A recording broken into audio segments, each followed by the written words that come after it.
Hi, I am Dr. Clarence R. Pearson Sr., and welcome to My View, a podcast where I offer my professional perspective on today's most pressing geopolitical and socioeconomic issues. Recently, my attention has been drawn to developments in the United States, where the US President Donald Trump's administration take on a hostile immigration policy affecting some high-profile individuals and national teams traveling to the FIFA World Cup. Here is my view on the matter: balancing national security and the spirit of the World Cup.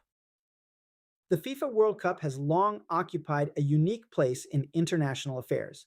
For 1 month, nations that disagree on trade, security, ideology, or even war are expected to gather under a different set of rules. Qualification is earned on the pitch. Participation is meant to transcend political borders. The tournament has traditionally served as one of the world's most visible exercises in sports diplomacy. That ideal is now colliding with a different reality. As the United States co hosts the largest World Cup in history alongside Canada and Mexico, disputes surrounding visas, border controls, and immigration enforcement have become an unexpected subplot of the tournament. The resulting tension has exposed a fundamental question facing modern democracies: how should a nation balance legitimate security concerns with the obligations that come with hosting the world? The answer may shape not only the legacy of the 2026 World Cup, but also the future of international sporting diplomacy, the collision of two philosophies. At its core, the controversy reflects a clash between two competing principles. The first is the philosophy that has long guided international sporting events. FIFA's mission emphasizes inclusion, global participation, and the ability of football to bring together societies that might otherwise remain divided. The World Cup depends on the movement of players, coaches, referees, journalists, officials, and millions of supporters across international borders. The second is the modern emphasis on national sovereignty and border security. Governments increasingly face pressure to strengthen screening procedures, address security risks, and enforce immigration laws consistently, regardless of circumstance. Neither principle is inherently illegitimate. The challenge emerges when both principles must operate simultaneously. The World Cup requires openness. National security systems require scrutiny. The friction between these two objectives has become increasingly visible throughout the tournament's preparation when immigration policy meets global sport. The most widely publicized example involves Somali referee Omar Abdulkadir Artan, selected by FIFA to officiate World Cup matches. Artan was denied entry into the United States after authorities cited vetting concerns. FIFA subsequently confirmed that he would be unable to participate in the tournament. The incident generated international attention not merely because of one official's exclusion, but because it highlighted a broader question: what happens when a host nation's immigration determinations conflict with the operational needs of a global sporting event? Additional concerns emerged surrounding visa access for certain team officials and support personnel from countries facing heightened geopolitical tensions.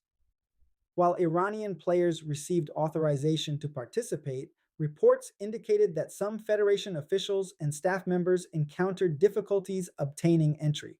For FIFA, these developments create an uncomfortable dilemma.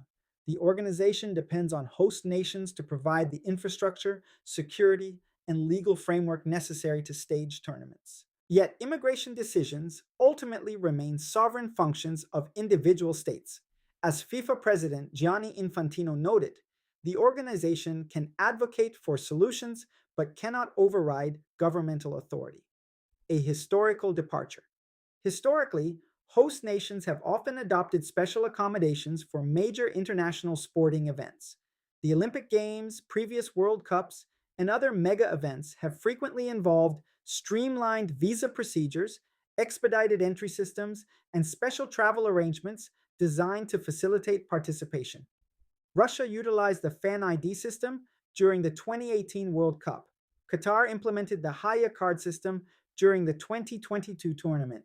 Previous hosts have generally viewed broad access as essential to the event's success. The 2026 World Cup presents a different model. Rather than creating broad exemptions from normal immigration procedures, the United States has largely maintained that standard security reviews remain applicable regardless of FIFA accreditation. Supporters of this approach argue that no sporting credential should override national security requirements. Critics contend that the policy undermines the inclusive spirit that international sporting events are intended to promote. The soft power question beyond logistics lies a larger diplomatic issue. Mega events have always functioned as instruments of soft power. The 1936 Berlin Olympics, the 1964 Tokyo Olympics, the 2008 Beijing Olympics, and multiple World Cups all served as opportunities for nations to project images of themselves to global audiences. The United States has historically excelled in this domain. Its universities, entertainment industry, innovation economy, and sporting culture have long contributed to a perception of openness and accessibility. The current debate raises questions about whether that image is evolving. Supporters of stricter enforcement argue that responsible governance requires prioritizing security regardless of public relations consequences. Critics counter that highly publicized denials involving athletes, referees, and supporters risk creating an impression that America is becoming less welcoming to international visitors. Whether those perceptions prove lasting remains uncertain, yet perception itself is often a powerful force in diplomacy. Lessons for future hosts. The controversy also carries implications beyond the United States. Future host countries are closely observing how FIFA manages these tensions. If immigration restrictions become a recurring feature of global tournaments, governing bodies may face increasing pressure to negotiate stronger participation guarantees during the bidding process. The issue is especially relevant with the 2028 Los Angeles Olympics approaching. Olympic officials have already acknowledged concerns while expressing confidence that solutions can be developed before the Games begin. The broader challenge is unlikely to disappear. As geopolitical tensions rise worldwide and immigration policies become more restrictive across many nations, future hosts may encounter similar conflicts between security priorities and international expectations. The need for balance. The debate should not be reduced to a false choice between security and openness. Modern states possess legitimate interests in protecting their borders. At the same time, international sporting events depend upon the ability of participants and supporters to move across those borders.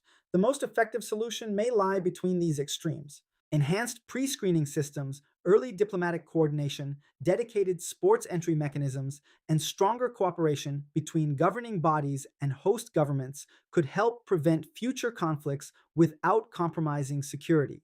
Such measures would preserve sovereign authority while reducing the uncertainty that currently surrounds international participation. Conclusion. The World Cup remains one of humanity's few truly global gatherings.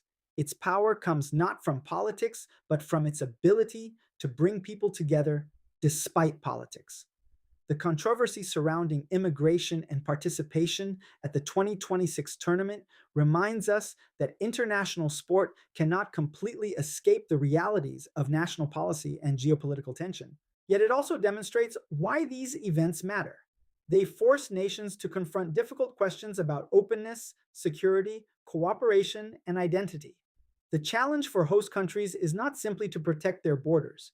It is to do so while honoring the spirit of the event they agreed to host. In an era increasingly defined by walls, physical, political, and ideological, the enduring promise of the World Cup remains remarkably simple that for a few weeks, the world can still meet on common ground. Whether that promise can survive the pressures of modern geopolitics may become one of the defining questions of international sport in the 21st century. My View is a continuing series where I share informed commentary on a wide range of geopolitical and socioeconomic topics.